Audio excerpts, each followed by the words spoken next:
Hi everyone, this is Miss Wendy. Thanks for joining me for another junior high take and make craft tutorial. And this week I thought it'd be nice to make some seed bombs. You have your instructions, so just remember at the end, once your seed bombs are ready to go and be thrown in your neighborhood, stay off people's private property. If it's a construction area, maybe not. You know, if it's boarded up, if it's fenced in, don't go in there. You can even put them out in your own garden. Okay, so let's get started. I am going to put some gardening gloves on because, as I said last week, you know, I'm not into getting goopy stuff or anything like that on my hands, and I always have gardening gloves when I'm out in the garden. You do need a bowl or some kind of container. Make sure it's not one of your mother's good mixing bowls. This one, you know, there's a crack in the bottom, so that's why I'm using it. You also have your soil. You should have a smaller package of wildflower seeds. And the only thing you don't have, of course, is the water in there and maybe a spoon and things like that.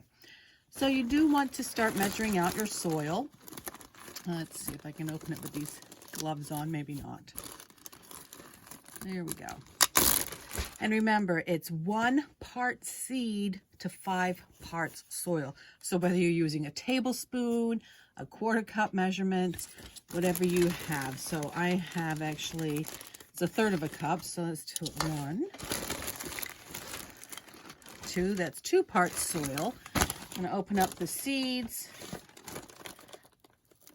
And also your mixing spoon or whatever spoon you use, make sure it's not one that, you know, your parents use in cooking or barbecuing or anything like that.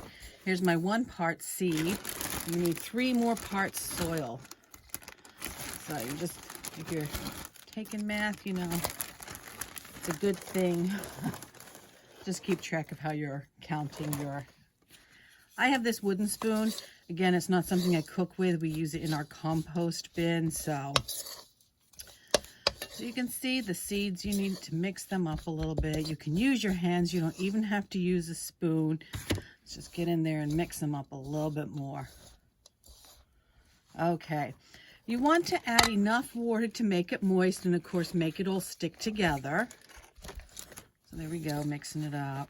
You can see it's starting to clump, but we are going to need a little bit more water because that obviously is not going to make the whole soil and seeds stick together. Add some more water.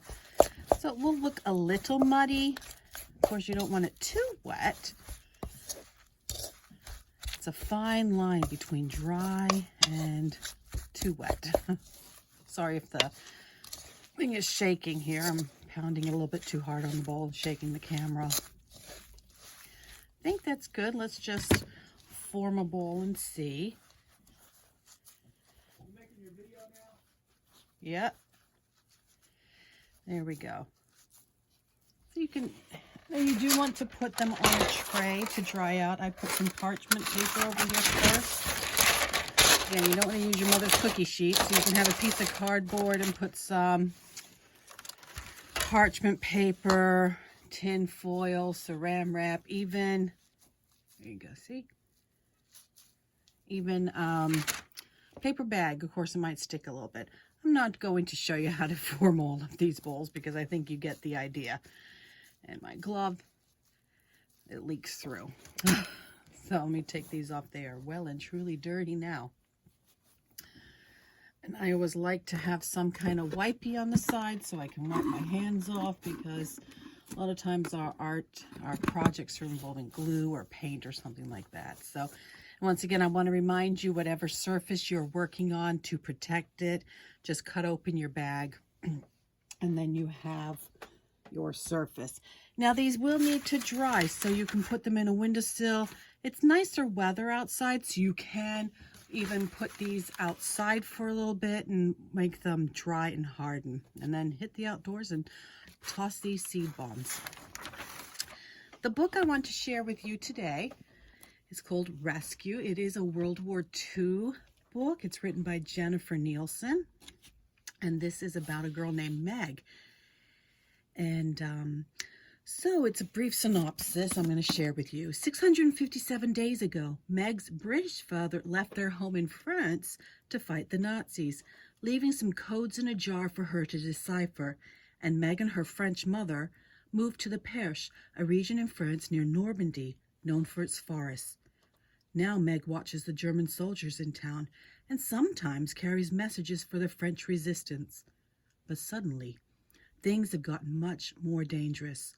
There is a wounded British officer hiding in her grandmother's barn, a family of German refugees who are trying to get to Spain, and the Nazis have arrived on the doorstep, searching for the fugitives.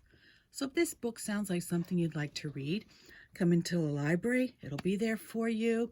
And you'll notice, I just want to point out, we have been doing our fiction a little differently now. We're trying to genreify things. So this is still fiction, but you'll find it in historical and then by the author's last name. We're doing a lot of that now. So a lot of books that you might have gotten before, you find them in the animal section now, still under fiction or adventure, funny, scary, spooky, mystery, things like that.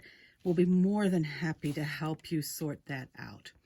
That's it for today. Hope you enjoy making these seed bombs. Hope they brighten up your garden and you can get out there and enjoy the sunshine. So join me next week when we have another tutorial. And until then, take care. Bye-bye.